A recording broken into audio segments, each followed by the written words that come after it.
안녕하십니까. 개미 문명입니다. 자, 이번 주 마지막 영상입니다. 프레스티지 바이오 파마 분석을 할 생각입니다. 시청하시기 전에 구독과 좋아요 부탁드리겠습니다. 자, 이제 계속해서 며칠 굉장히 지금 시장이 변동성이 큰 어떤 흐름을 보여주고 있습니다. 지금 뭐 우리 개별 종목에 대한 분석이 크게 의미가 없을 정도로 지금은 그냥 거시적인 어떤 경제에 어떤 큰 영향을 받고 있는 증시이기 때문에 뭐 개별 종목에 어떤 진짜 큰 호재가 없는 이상은 그 거시적 경제에서 오는 그 악재를 막아내기는 역부족입니다. 그래서 지금은 뭐 어쩔 수 없어요. 그냥 뭐 손 놓고 당할 수밖에 없는 상황. 예. 하지만 제가 이전 영상에서 말씀드렸다시피 우리가 이때가 이제 코로나 전이고 여기에 코로나 터졌을 때, 그리고 최고점 찍고 지금 내려온다 하면 지금 코로나 이전 수준으로 돌아갔다. 지금 굉장히 뭐 영국도 그렇고 미국도 그렇고 뭐 다른 나라도 그렇고 중국도 그렇고 일본도 그렇고 뭔가 우리가 이 상승기 때, 이 코로나 상승기 때도 뭔가 우리가 기존에 알던 어떤 그 경제학이라 해야 됩니까?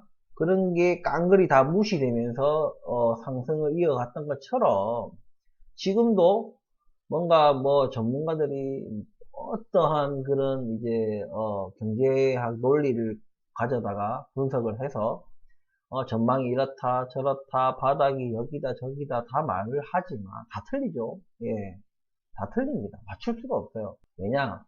비이성적인 이 상승 후에는 다시 비이성적으로 하락을 하는 거예요. 근데 지금은 코로나 이전을 넘어서서 더 가대낙폭하는 그런 시기예요. 다른 나라도 마찬가지고. 이것은 제가 뭐 이 영상 썸네일에도 적었지만 이 어떤 우리 전 세계에 걸쳐서 그냥 경제에 일어나는 그냥 명현현상이라고 제가 말씀을 드렸어요.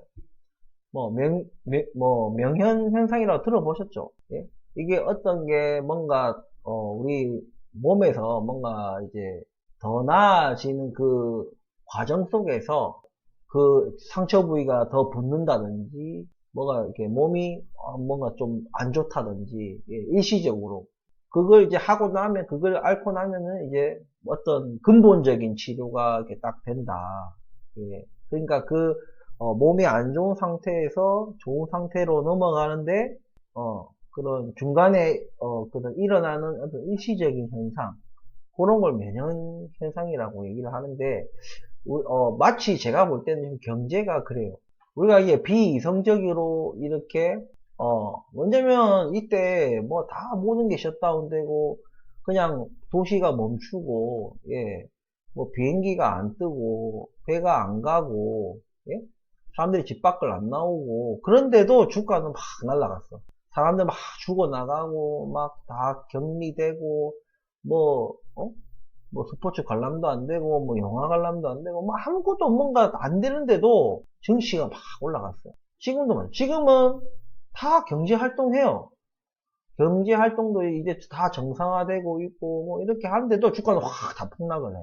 지금 우리가 이때 뭔가 병들었던 거예요. 비정상적인 경제가 뭔가 병들었던 시기였는데, 그게 뭔가 정상화라는 걸 거치기, 정상으로 되기 위한 어떤 정상화 과정에서 일어나는 지금 연쇄현상 같은 거예요. 한국, 미국 보세요. 한쪽에서는 긴축을 하면서도 또 한쪽에서는 또 완화를 하는 이런 어처구니 없는 지금 정책을 펼치고 있잖아요.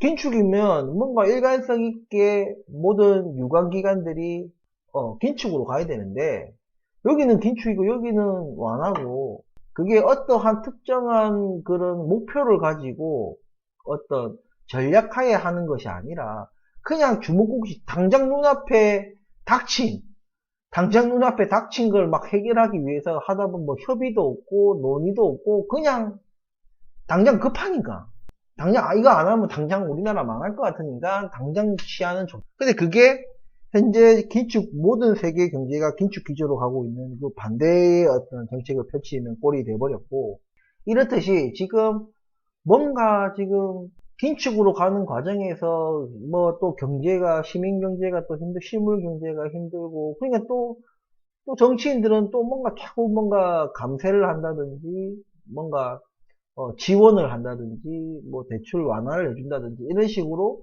자꾸 또 뭔가 완화적인, 긴축이 아닌 완화적인 또 그런 걸 하고, 엉망진창이다 이 말이죠, 한마디로. 예? 일관성 있게 가지 않고 엉망진창이다. 그 속에서 우리 정신은 병동성이 굉장히 큰 게 아래 위로 막 마구 흔들어 제끼는 거예요. 발작을 일으키죠. 그래서 제가 우리 이 세계 경제의 어떤 명현현상 같은 모습을 보이는 게 요즘 최근 며칠간의 어떤 우리 경제 모습이다. 이럴 때 매수해야 되는 거예요.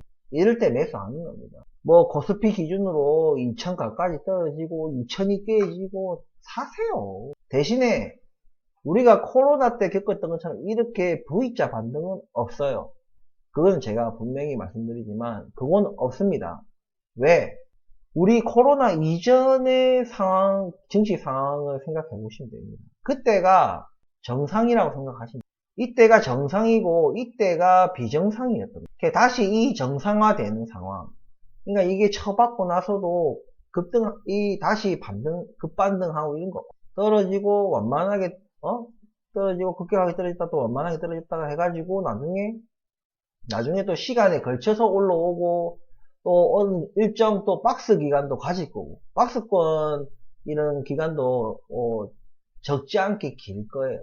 어느 일정 수준까지 떨어졌다가 반등을 하면 이 반등 시점까지 오면 이 박스권이 단연간 이어질 확률이 높다. 일단 그거는 아직 먼 얘기이기 때문에 이 얘기는 아직 하지 않고 지금 우리에게 중요한 것은 지금 사야 된다. 미국 주식이든 이제는 한국 주식도 이제 사도 된다. 제가 이전에는 한국 주식은 얘기 아니죠. 미국 주식만 얘기했지. 이제 한국 주식 이제 사도 된다. 이제 환율도 이제 아직 뭐 정점을 찍었다고 우리가 볼 수는 없지만 그래도 거의 목구멍 다 찰 만큼 환율도 오를 만큼 올랐다. 지금 지수도 이제 더 떨어질 지언정 과대낙폭 구간이기 때문에 여기서 그러니까 지금 현재에서 더 떨어지는 폭보다 오를 폭이 훨씬 더 크다. 사야 된다. 지금 이럴 때 막 다 죽을 것 같고 뭔가 다 망할 것 같고 뭔가 무슨 일이 터질 것 같고 그 무슨 일이 터질 것 같은 그것조차도 이용해야 된다. 우리는 터지면은 재수하고 또 사는 거야. 그네 왜? 수십 년에 한 번씩 올까 말까 한 대박인 세일이기 때문에 그때 또 사야 되는 거예요. 늘 오늘 같다 생각하시면 안 되는 거예요. 부동산도 증시도 늘 오늘 같다. 야, 지금 뭐 주가가 뭐 이런데 지금 뭐 프레시지 바이오 파마 같은 경우에 주가가 7, 8천원 막 하는데 야, 이것이 언제 2만원, 이거 언제 3만원 오냐? 지금 보면 답답합니다. 근데 분명한 분명히 말씀을 드리지만 나중에 5만원, 10만원 되잖아요? 그러면 차트 쭉 늘려보면은 이 5만원, 10만원에 분명히 거래가 이루어지고 매수하시는 분들이 있다고. 신규 투자하시고 이런 분들이 있어요. 근데 차트 쫙 보면 옛날에 무슨 7,000원, 5,000원, 6,000원 하던 시절이 있었거든. 와, 이때 내가 이걸 그때 봤었는데 왜 안 샀지? 이런 사람들 분명히 있어요. 지나고 나서 꼭 구매하는 사람도 있습니다. 그러면 이 5만원이나 10만원, 20만원이 되던 이 시점이 돼서 우리가 상상을 해봅시다. 이 10만원, 20만원 되어도 있잖아요. 또 늘 10만원, 20만원이고 25만원이고 계속 이렇게 늘 그날 같은 게 10만원 됐다가도 다시 6만원 될 수도 있고 5만원 될 수도 있고 그죠? 또 5만원 됐다가도 다시 또 8만원 될 수도 있고 9만원 이렇게 되는 증시는 늘 오늘 같다. 오늘이 1년 뒤에도 오늘 같을 것 같고 5년 뒤에도 오늘 같을 것 같다. 그렇게 하면 주식을 하면 안 되겠죠. 그죠? 부동산하고는 좀 다릅니다. 내가 계속 말씀드리지만 부동산 장하고 증시는 달라요. 부동산은 뭐 내가 금전적으로 손해를 받든 안 받든 어쨌든 실거주의 어떤 목적이 있잖아요. 쓰임새가 있다는 거지. 증시는 당장 내 삶에 뭔가 쓰임이 있는 건 아니라고요. 그렇기 때문에 어떤 사용의 어떤 가치가 없다. 하지만 그렇기에 어떤 투자 목적으로의 어떤 그 수단으로, 투자 수단으로서 우리가 가볍게, 부동산은 물타기 안 되잖아. 증시는 물타기가 되는 거예요. 뭐 그런 일장일단이 서로 있고, 증시는 빠르고, 부동산 느리고, 뭐 여러 가지 이런 게 있잖아요. 지금은 우리가 이렇게 제가 경제의 명현현상이다라고 얘기할 만큼 지금 발작을 일으키고 있어, 지금.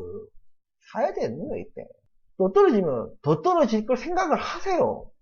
더 떨어질 걸 생각하고, 제가 뭐랬어요? 장기, 분할, 절대로 일확천금을 바라시면 안 되는 거예요. 이게 지금 여러분의 현재를 만든 거예요. 이 일확천금을 원하는 그 여러분들의 그 마음, 주식을 대하는 태도, 그것이 지금 현재 여러분들 엄청 고점에 물려있고 물탈 돈도 없고 그런 현재 여러분들을 만든 게 이 일확천금이에요. 일확천금이라는 걸 바라면 안 됩니다. 우리 이런 거 있어요. 일확천금을 바라고 간 게 아닌데, 특히 이렇게 바이오 섹터나 이런 거는 하나 터지면 진짜 미친 듯이 오를 수 있거든요. 근데 원래 내가 생각했던 그런 흐름은 단기간에 팍 급등하는 이런 모습이 아닌데 팍 급등하잖아요. 나는 일확천금을 바라는 게 아니고 뭔가 이렇게 좀 이렇게 우상향하면서 떨어졌다가 또 올랐다가 또 떨어졌다가 올랐다 하면서 뭔가 전체적으로 우상향하는 요 차트가 원래 제일 좋은 거예요. 안정적이고. 근데 단기간에 막 5배, 막 6배, 막 상한가 몇 방 가고 또 다시 하한가 또 한 방 맞았다가 또 다시 막 상한가 막 또 2방 가고 막 이렇게 정신없이 막 급등하는 이거는 팔아야 되는 거예요. 일단 팔아야 돼. 고점이라고 느낄 때 뭔가 열광하고 미쳐 있을 때 팔아야 되는 거예요. 왜? 반드시 떨어진다. 우리가 나중에 이 단기간의 급등이 아닌 3년, 5년을 봤을 때는 이 급등조차도 웃어 보일 수도 있겠지만 일단은 중기적으로 봤을 때는 이 단기간에 치솟을 때는 정점이 오면 팔아야 되는 거예요. 한 번씩 제 댓글에 보면 HLB를 말씀하시는 분들이 있어요. 제가 제가 다른 영상에서도 한 번씩 말씀을 드렸는데 옛날에 지금 차트로 보면은 만원대죠, 만원대. 627 사태인가? 627 사태인가로 제가 기억을 하고 있어요. 그때 2만원인가? 그때 당시에는 최저가가 2만원인가? 2만 몇천 원인가 그랬어요.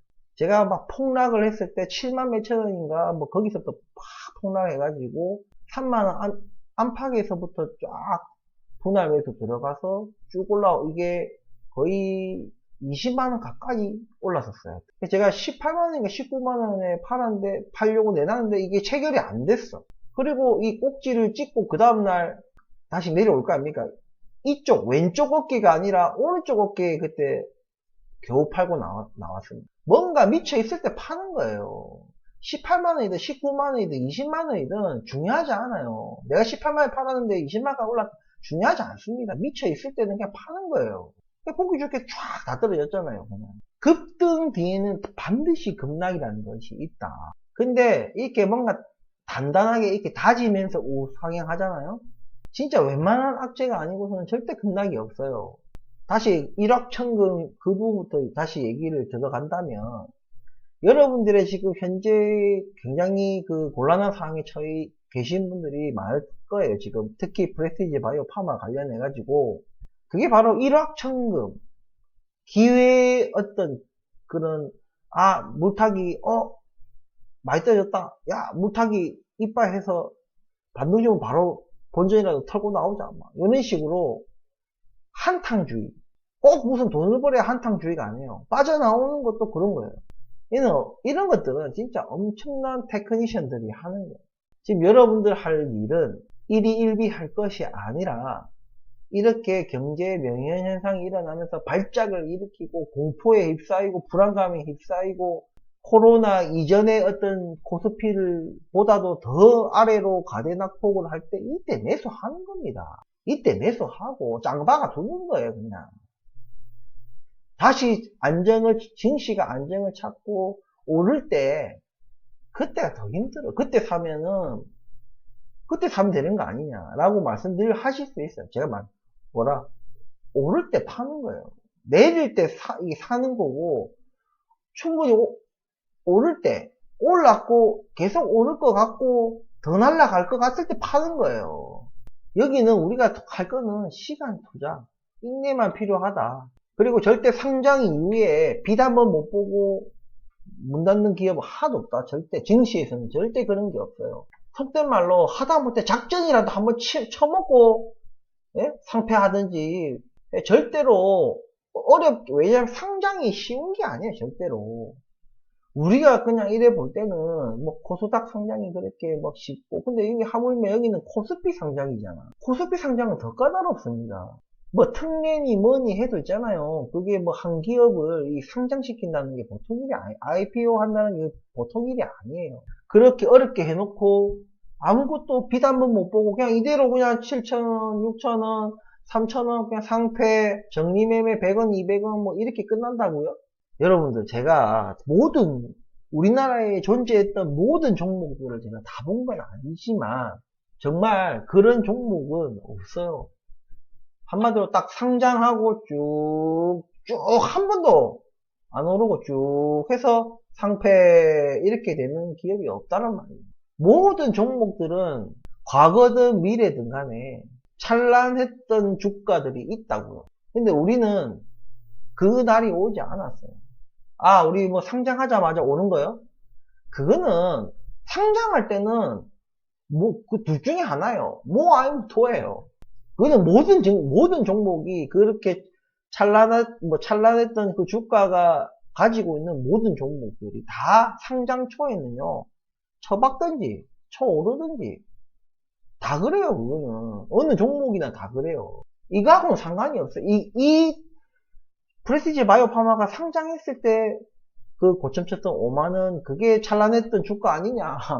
제가 파마 리서치도 제가 그 설명을 드렸지 않습니까? 차트를 다 보여드렸잖아요. 7년 차트 제가 보여드렸잖아요. 상장할 때 공모가가 얼마인지 기억이 안 나는데 5만원인가? 6만원대였나 모르겠지만 10만원까지 갔어요. 10만원까지 갔나? 13만원인가? 14만원까지 갔었어요. 상장과 동시에.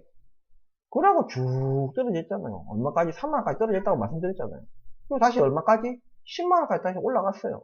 파마 리서치도 아직 돈 잘 벌고 있고 잘 운영되고 있는 기업이기 때문에 이 10만원이 찬란했던 주가인지 아닌지는 모르겠으나 이때 상장 초에 했던 이거는요, 그냥 이제 기관들 투자하고 자기들 자금을 회수하고 뭐 이런 그런 과정이에요. 그런 과정.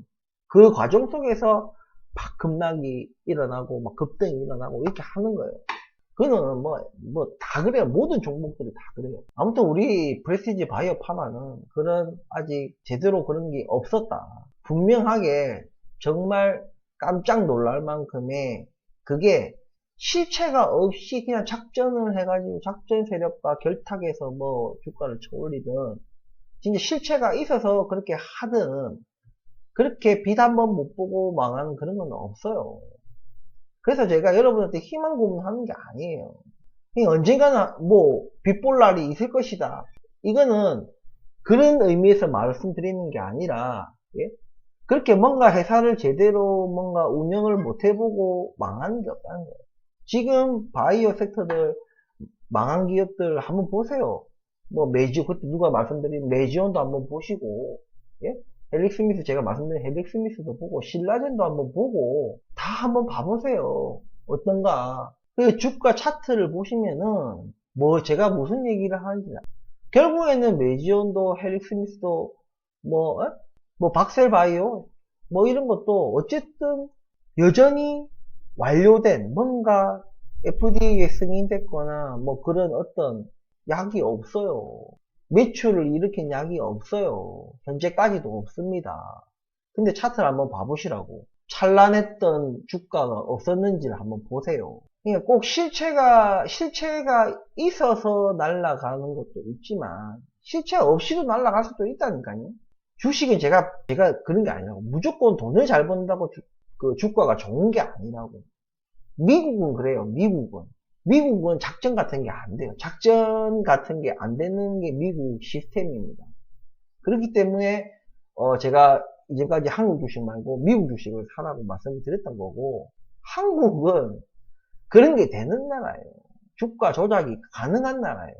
주가 조작을 해라고 그렇게 허술하게 뭔가 시스템을 만들어 놨다는 얘기. 그리고 기업인다운 기업인이 없고, 다 전부 다 뭐 아들, 딸, 자식, 친척들끼리, 저거들끼리 그냥 간에 수공업하는 그런 나라예요, 그냥.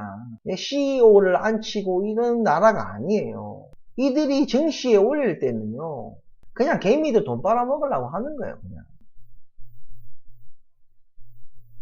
그래서 우리가 한국 증시를 대할 때는 좀 다르게 가야 된다. 정말 우리는 상상하지도 못할, 우리는 개미들 입장에서는 정말 상상하지도 못할 기간에, 그게 뭐 6개월짜리 작전, 1년짜리 작전, 3년짜리 작전, 5년짜리 작전, 우리는 상상할 수도 없어요. 그들이 어찌하는지. 프레스티지 바이오 파마가 뭐 작전의 일환으로 지금 주가가 이렇다 이런 얘기는 아닙니다. 제가 말씀드리고자 하는 것은, 정리를 하자면, 지금 그러니까 이런 엄청 큰 이런 거시적 경제 환경의 이 악영향을 지금 모든 나라들이 다 받고 있어요. 처음부터 우리나라 주가가 2100, 200에서 1500, 600까지 떨어졌다가 이게 다시 3300까지 단기간에 확 오를 때, 이미 우리나라 시스템, 세계 어떤 경제 시스템은 뒤틀려 있었고, 뭔가 잘못되어 있었던 거예요. 그것이 지금 바로 잡아 나가는 이 과정 속에서 공포와 불안감이 엄습하다 보니까 과대 낙폭까지 이르는 겁니다. 그런 거시적 경제 환경에서 지금 아무 호재도 없고 이런 우리 프레스티지 바이오 파마가 무슨 주가에 힘을 쓰겠습니까? 힘을 쓸 수가 없어요. 지금 돈이 없어요. 돈이. 시중에 돈이 다 빨려나가고 없다고요. 지금 그 없는 지금 상황에서 더 빨려나가고 있어요. 먹고 죽을래도 지금 없을 정도로 지금 자금이 빠져나가고 있는데, 그 와중에도 계속해서 날이면 날마다 자금이 빠져나가고 있어요. 주가를 끌어올릴, 떠받쳐줄 그런 것들이 없어요. 작전은 무슨 공짜입니까? 작전 세력들은 뭐 공짜로 작전 펼치는 줄 알아요? 걔들도 그런 작전을 펼칠 만한 자금을 전주를 어디서 데리고 오느냐, 그 전주의 이익을 어떻게 대변할 거냐, 사용 금액을 딱 그냥 고정 금액을 줄 거냐, 아니면 작전으로 헤쳐먹은 돈에 몇 프로를 줄 거냐. 근데 그런 비용이 지금 금리를 봤을 때, 그 금리보다도 훨씬 많은 비용을 치러야지 그 자금을 땡겨올 수 있는 거잖아요. 그러니까 이럴 땐 작전도 쉽지 않다는 얘기죠. 그러니까 모든 게, 예? 정말 작전 세력 같은 거는 악한 사람들도, 범죄자들도 돈이 없어서 지금 작전을 못 펼치고, 이런 음지가 아닌 양지에서 투자를 하는 사람들도 조달 비용이 많이 들기 때문에, 나만 그런 게 아니라 모두가 그렇기 때문에 내가 먼저 빠져나가야지 이거예요. 지금 더 낮은 가격에 내가 빠져나가는 것보다 내가 먼저 빠져나가야지. 뱅크런이 아니고 지금 그냥 주식런이에요. 그냥 다 팔고 나가는 겁니다. 이럴 때 사는 거예요. 현금 있고 여윳돈 있고 빚 안 내고 있으면 이럴 때 사 모으는 거예요. 이럴 때 사 모으고 그냥 대기 타는 거예요. 그래야 제가 카카오에서 먹었던 것처럼, 제가 동부하이텍에서 먹었던 것처럼, 셀트리온에서 먹었던 것처럼, 그렇게 나중에 많은 세월이 흘러서 큰 돈을 드실 수 있는 겁니다. 증시는 사이클이 있다고 내가 말씀드렸잖아요. 경기 침체가 되면은 또 경기 부양을 하게 돼요. 근데 경기 과열이 되면 또 쿨링을 해야 돼. 또 경기 침체를 또 하게 돼 있어. 쿨링을 하다 보면 결국에 또 경기 침체로 갑니다. 불경기라고 하죠. 꼭 우리가 무슨 미국발 금융위기처럼 이렇게 뭔가 급발작 아니더라고. 이런 사이클이 이어질 수밖에 없는 게 경제라는 거. 이게 순환이라고. 이게 경제 순환이에요. 부동산보다는 훨씬 사이클이 나쁘지 않기 때문에, 빠르기 때문에 부동산보다는 덜 답답할 겁니다. 지금 이런 시기, 이렇게 경제의 명현현상이 일어날 때, 이때 우리가 이런 가대낙폭 구간에서 무리하지 않는 선, 대출하지 않고 내가 묻어둬도 될 정도의 그런 돈으로 계속 분할 매수, 그리고 장기 투자를 하는 거예요. 그거는 지금 이제 와서는 프레스티지 바이오 파마뿐만이 아닙니다. 지금 모든 종목들이 지금 이 거시적 경제 환경의 영향에서 벗어나는 종목이 없기 때문에 모든 종목들이 다 이와 같이 해야 됩니다. 다만 나중에 우리가 이 사이클 다시 이 상승하는 사이클이 왔을 때 거시적 경제, 그러니까 이 경제 바탕이 자금이 수혈되는 상황이겠죠. 예? 경기 확장 국면에 들어설 때 이게 개별 종목별로 무슨 이슈가 터지냐에 따라서 똑같은 바탕에 있어도 이 거시적 경제 바탕에 있어도 별볼일 없이 그냥 2% 3% 올라도 오를 때 어떤 종목들은 10% 오르는 거예요. 탄력 받아가지고 꿈 같은 얘기예요. 지금으로서는 제가 가을 랠리 말씀드렸죠. 짧은 이제 이 가을 랠리를 제가 예측을 했어요. 그리고 짧은 가을 랠리 뒤에 연말이나 내년 상반기 6월 전 고점 6월 전으로 해가지고 경기 침체. 그럼 내년 하반기 정도에 금리 어떤 뭐 동결이나 뭐 요런 어떤 금리 인상폭을 줄이거나 속도를 줄이거나 금리가 동결되거나 이런 것이 일어날 것이다. 그러면 이미 주가는 그때부터 움직여요. 이 금리 동결이 될 때부터 아마 주가가 본격적으로 스물스물 움직이기 시작할 거예요. 동결이 될 때부터 아마 주가가 본격적으로 스물스물 움직이기 시작할 거예요. 왜? 보통 이제 선행을 하다 보니까 주식은 6개월 뭐 그 정도 안팎으로 선행을 하다 보니까 좀 더 빨리 움직입니다. 이제 금리 동결까지 됐으니까 이제 어느 시점 되면 좀 금리를 낮출 수도 있지 않겠나라는 그걸 미리미리 반영하는 거예요. 그래서 우리가 뭐 몽땅 팔고 야 이제 짧은 가을 랠리 할 거니까 이제 왕창 사고 랠리 끝날 때쯤 왕창 팔고 또 경기 침체 와서 뭐 다 죽겠니 할 때 다시 또 왕창 사고 이게 아니라고요. 대응이에요. 대응.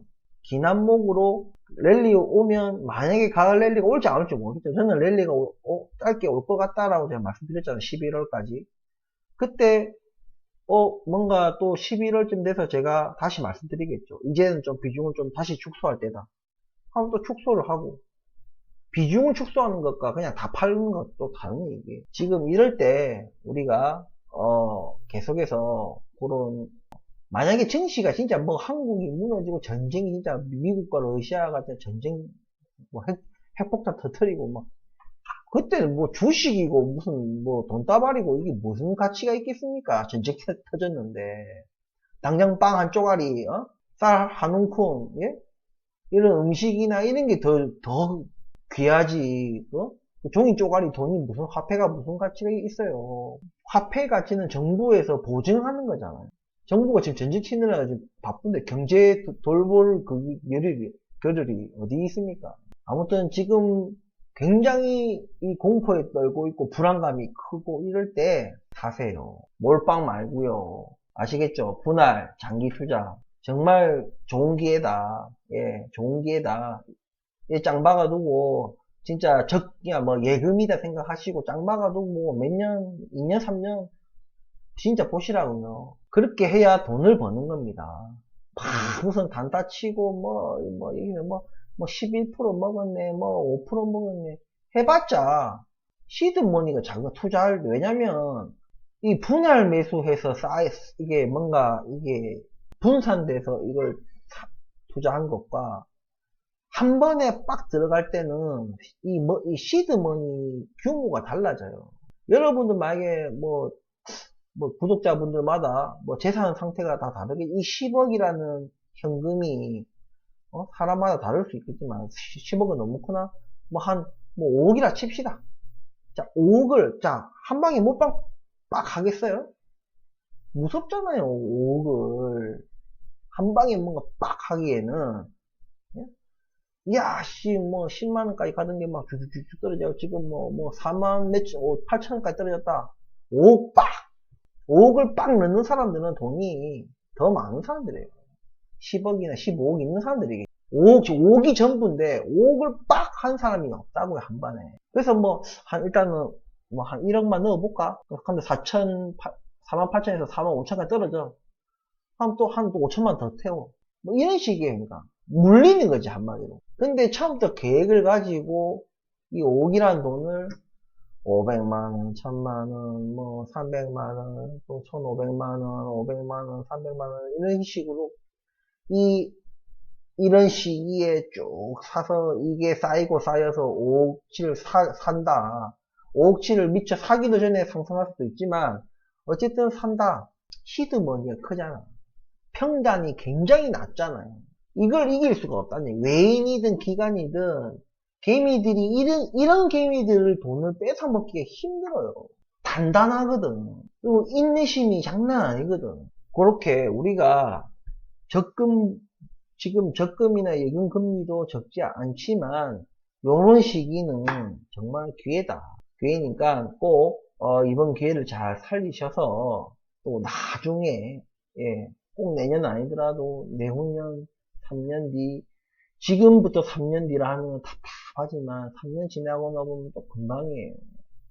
그때 안 샀나 이 생각합니다. 늘 위기가 왔을 때 다들 움츠린 사람들은 돈을 못 버는 거예요. 위기가 올 때 당당하게 기회를 포착하고 딱 그 기회를 포착한 사람들은 충분히 뭐 인생 역전까지는 아니더라도 충분히 재산 증식을 할 수 있다. 이런 얘기를 드리면서 오늘 따로 뭐 프레스티지 바이오 파마 개별 종목에 대한 뭐 분석할 게 없다. 제가 말씀드린 이 9,500원 위로 올라오기 전까지 아니면 이 9,500원 아래에서 제가 뭔가 이 선을 끌 만큼의 뭔가 이 봉차트가 만들어지기 전까지는 따로 뭐 분석할 게 없어요. 그냥 매수하세요. 그냥 매수하시면 됩니다. 기다리시면 돼요. 기다리시다가 지루하면 또 사세요. 그러다 또 기다리다가 또 지루하면 또 사세요. 기우제가 아니에요. 저는 처음부터 이런 시나리오를 말씀을 드렸어요. 다만 그 바닥의 깊이나 이거를 그 누구도 이 세상 그 누구도 바닥의 깊이를 알 수가 없기 때문에 우리가 분할과 장기 그리고 처음에 그 입구를 어디로 정하느냐 3만원대에 정하느냐 4만원대 정하느냐 만원대 정하느냐 요 차이일 뿐이지만 나중에 출구도 마찬가지예요. 출구도 나중에 얼마에 나올 거냐 3만원이 나올 거냐 5만원이 나올 거냐 10만원이 나올 거냐 이 출구도 중요합니다. 이 출구까지 딱 해야지 내 손에 돈을 쥐는 거예요. 아무튼 그런 어떤 분석할 만한 어떤 그런 게 쌓일 때까지는 별다른 분석은 없을 거예요. 그냥 우리가 할 수 있는 것은 이럴 때 사라. 제가 그런 말씀 드리면서 오늘 영상 마치도록 하겠습니다. 감사합니다.